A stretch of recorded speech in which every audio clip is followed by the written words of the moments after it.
The Federal High Court in Lagos Tuesday struck out a charge against celebrity bartender Pascal Okechukwu, known as Cubana Chief Priest, over alleged abuse of the Naira. Hi, welcome to What's Happening. These are the top 10 stories. At number 1, President Bola Ahmed Tinubu Tuesday presided over the Federal Executive Council meeting at the Aso Villa Council Chamber in Abuja. This meeting follows an extensive two-day session last month, which resulted in development of approximately 20 policies and projects. Key figures attending include the Secretary to the Government of the Federation, George Akume, the President's Chief of Staff, Femi Gbajabiamila, and the Head of Service, Dr. Folashade Yemi Eson, along with several ministers. Recall that President Tinubu shifted the FEC meetings from Wednesdays to Mondays when he inaugurated the council on August 28, 2023. Despite this adjustment, the FEC meeting held on a Tuesday has not been explained as of reporting time. At number 2, the number of electricity consumers in Nigeria has increased by 210,000, rising from 12.12 million in the fourth quarter of 2023 to 12.33 million in the first quarter of 2024, according to the National Bureau of Statistics, NBS. This 1.78% increase was highlighted in the NBS electricity report for the first quarter of 2024, released on Tuesday in Abuja. The news agency of Nigeria reported that the review focused on energy billed, revenue generated, and customers by distribution companies, DISCOs, during the period. Electricity distribution companies collected 291 billion naira in revenue in the first quarter of 2024, slightly down from 294 billion naira in the fourth quarter of 2023, but up by 17.91% from 247.33 billion naira in the first quarter of 2023. Despite these gains, electricity supply decreased to 5,769 gigawatt-hour in the first quarter of 2024 from 6,432 gigawatt-hour in the fourth quarter of 2023, showing a 1.41% decline year-on-year from 5,851 gigawatt in the first quarter of 2023.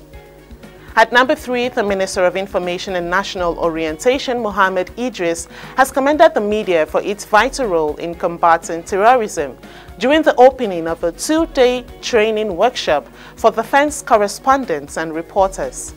The workshop, held at the Office of the National Security Advisor, focused on effective reporting towards strengthening alternatives to terrorist ideologies.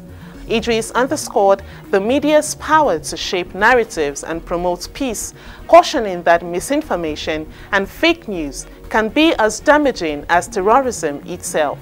He urged journalists to collaborate with experts to provide comprehensive coverage of terrorism and its alternatives, stressing the importance of objective and fair reporting.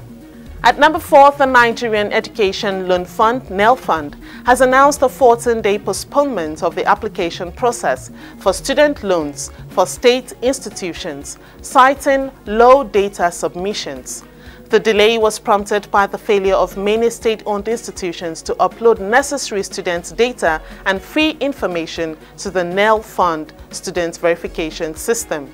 According to a statement from the agency in Abuja, only a limited number of institutions have completed the data submission process, with just 20 out of 48 state universities, 12 out of 54 state colleges, and 2 out of 49 state polytechnics meeting the requirements so far. It further added that this lack of compliance poses significant challenges to ensuring a seamless and accurate verification process for student loan applicants.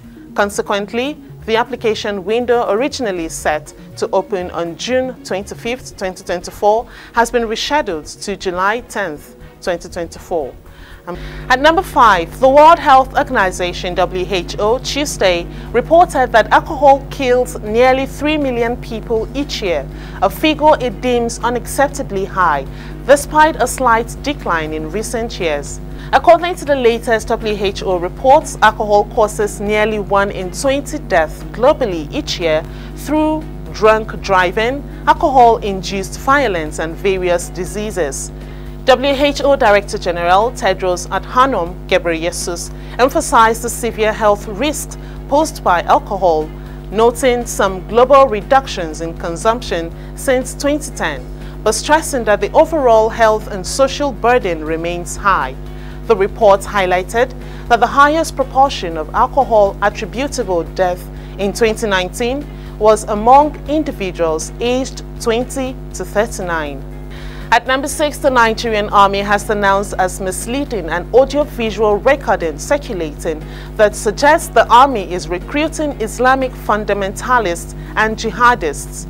Director of Army Public Relations, Major General Onyema Nwachukwu, Tuesday stated that the footage falsely portrays an officer calling on Muslim youth to join the military to propagate Islam. He emphasized that such narratives do not reflect the true values of the army and are intended to sow discord and mistrust among personnel and the public. Major General Nwachukwu urged the public to disregard the misleading report, which stems from a lack of understanding of the Army's procedures. He stressed that any deviation from the Army's standard operating procedure would be met with appropriate disciplinary action, regardless of the personnel's religious affiliation. At number 7, the Federal High Court in Lagos Tuesday struck out a charge against celebrity bartender Pascal Okechukwu, known as Cubana Chief Priest, over alleged abuse of the Naira. This decision came after both parties adopted terms of settlement.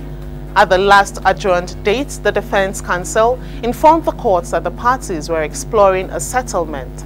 Following this, the defense applied for a withdrawal of a preliminary objection, which the court granted. The case was adjourned until June 5th for a report of settlement.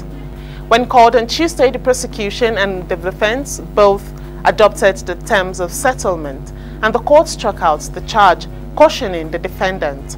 Okechukwu had been arraigned by the EFCC on April 17th on a 3-count charge of allegedly spraying and tampering with Naira notes during a social event at the Echo Hotel in Lagos. He pleaded not guilty and was granted bail. At number 8, Kaduna State Governor Senator Obasani has directed stakeholders to devise strategies to mitigate potential flooding in areas identified by the Nigerian Meteorological Agency, NiMet. The Commissioner of Environment and Natural Resources, Abubakar Buba, disclosed this during a sensitization campaign in Lagos Garage, Mando, Igabi local government area.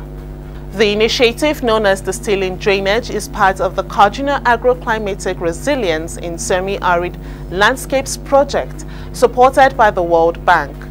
The project aims to distill 160,000 meters of drainage within the city centers of Kaduna, Kafanchan, and Zaria metropolis to prevent flooding.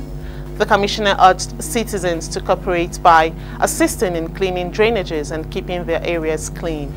At number 9, France's 3 main political factions are set to face off Tuesday night in a highly anticipated TV debate as voters brace for a divisive parliamentary election.